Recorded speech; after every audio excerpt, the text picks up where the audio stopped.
Assalamualaikum warahmatullahi wabarakatuh. Salam pemberdayaan. Sedaralun, Kecil Lambung, Dr. Hewan Syahrul HM mendampingi pegawai Dinas PU Aceh Pusat dalam rangka survei lokasi pembangunan jalan. Lokasi pertama yaitu Jalan Balai Desa terusan Jalan Perumnas Utama, Dusun Indra Sakti.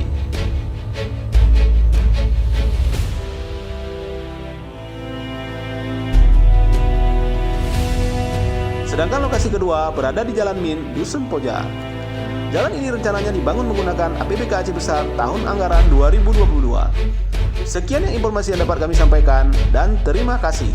Salam pemberdayaan. Wassalamualaikum warahmatullahi wabarakatuh.